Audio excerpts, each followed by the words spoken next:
और इस वक्त एक अहम खबर आपको बता दें। दरअसल उत्तर प्रदेश के मुख्यमंत्री योगी आदित्यनाथ बुलंदशहर पहुंचे और यहां पर उन्होंने बीजेपी का प्रचार किया और यहां पर बीजेपी कार्यकर्ताओं को उन्होंने संबोधित किया। लेकिन इस दौरान सीएम योगी ने सपा, बसपा और कांग्रेस पर जमकर हमला बोला।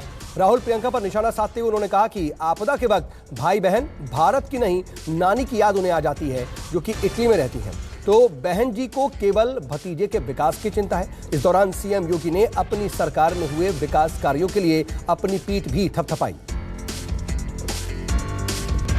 भाई बहन की पार्टी के लिए तो जब कोई आपदा आती है तब उनको भारत याद नहीं आता, भारत के नागरिक याद नहीं आते, तब उनको इटली में नानी याद आती है। तो भला जो आपदा में आपके सहयोगी नहीं बन सकते, आपके साथी नहीं बन सकते, वे मेडिकल कॉलेज क्या खुलवाते बुलंदशहर जनपद में? ये मेडिकल कॉलेज पहली सरकारें भी कर सकती थी, बना सकती थी, लेकिन फुर्सत नहीं थी। विकास के लिए उनके पास कहां फुर्सत थी? उनके लिए विकास तो चाचा भतीजे की पार्टी के लिए विकास तो सेफई परिवार का विकास ही उनका सब कुछ था। वे उससे बाहर ही नहीं निकल सकते थे, उससे बाहर उन्होंने देखा ही नहीं था। और बहन जी के लिए तो भतीजे का विकास ही सब कुछ था। क्या कर रही थी पिछली सरकार? 15 करोड़ गरीबों को फ्री में राशन दे रहे हैं। पिछली सरकार नहीं दे पाती थी।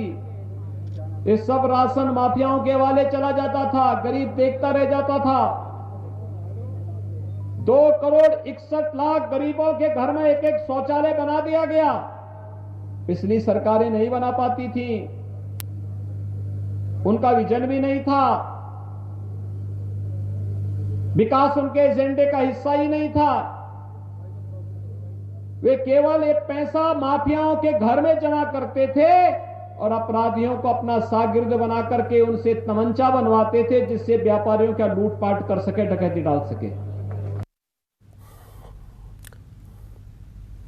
तो सीएम योगी को आपने सुना, वो बुलंदशहर में थे, लेकिन पश्चिमी यूपी में बीजेपी को बड़ी जीत दिलाने के लिए बीजेपी ने अपने दिग्गजों की फौज भी उतार रखी है। आज कासगंज में राजनाथ सिंह ने बीजेपी के लिए वोट मांगे, तो शिकोहाबाद में पार्टी अध्यक्ष जेपी नड्डा ने घर घर घूम करके बीजेपी का प्रचार किया।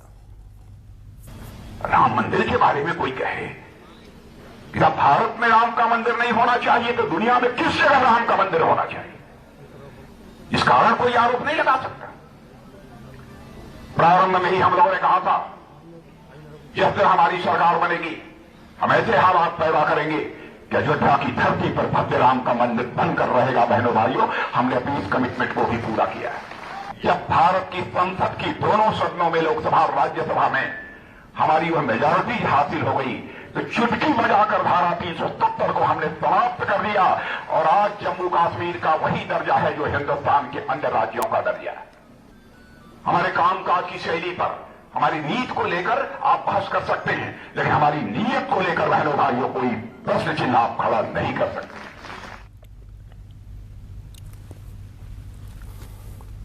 और इन सबके बीच बीजेपी अपना कुनबा भी लगातार बढ़ा रही है और मोदी सरकार के 3 तलाक हटाने वाले कानून का समर्थन और अपने ससुर मौलाना तौकीर रजा का विरोध करके रातों रात सुर्खियों में आई निदा खान ने भी आज बीजेपी का दामन थाम लिया।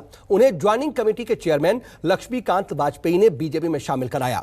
इस मौके पर उन्होंने मोदी और योगी सरकार के कामों की जमकर तारीफ की और यूपी के लिए योगी सरकार को जरूरी बताया। निदा खान के साथ अलग अलग पार्टियों के 21 नेताओं ने भी इस दौरान बीजेपी का दामन थामा।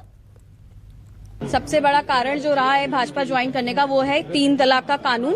और मुझे लगता है कि 3 तलाक का कानून ने एक सुरक्षा कवच की तरह काम करा है और जो सबसे बड़ा और महिला सुरक्षा और वुमेन एम्पावरमेंट, इन जैसी चीजों के ऊपर उन्होंने काम करा है। और ये देखा भी गया है साथ ही साथ कि उन्होंने बहुत ज्यादा मुस्लिम महिलाओं को कभी भी किसी और वक्त समझ के पार्शियलिटी नहीं करी है और उनके साथ जो उनका नारा था सबका साथ सबका विकास, उसके साथ ही उन्होंने काम आगे बढ़ाया है। और इन सब के बीच समाजवादी पार्टी की लिस्ट में अपराधियों के शामिल किए जाने की बात को लेकर के बीजेपी पर अखिलेश यादव ने पलटवार किया है। उन्होंने कहा कि बीजेपी ने ही दरअसल उत्तर प्रदेश में अब तक 99 दागी उम्मीदवारों को टिकट दे दी है। अखिलेश ने इसको लेकर के बाकायदा ट्वीट किया। उन्होंने ट्वीट क्या किया वो दिखाए। बाबा जी की ब्रेकिंग न्यूज, भाजपा के आपराधिक छवि के प्रत्याशियों का शतक पूरा होने में बस एक की कमी रह गई। अब तक आपराधिक छवि के 99 उम्मीदवारों को टिकट दे चुकी है।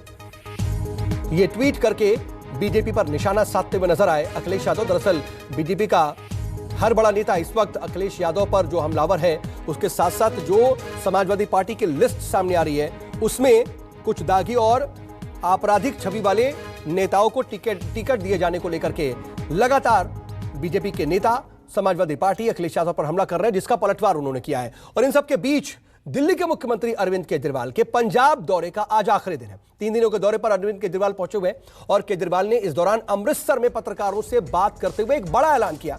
केजरीवाल ने कहा कि अगर पंजाब में आम आदमी पार्टी की सरकार बन गई तो सरकारी दफ्तरों में नेताओं की नहीं, शहीद भगत सिंह और अंबेडकर की फोटो लगाई जाएंगी। और केजरीवाल ने यह दावा किया कि अमृतसर ईस्ट से सिद्धू और मजीठिया दोनों ही चुनाव हार जाएंगे और वहां से आम आदमी पार्टी का ही उम्मीदवार जीतेगा। पंजाब में पड़े छापों के लिए उन्होंने करप्शन को जिम्मेदार ठहराया।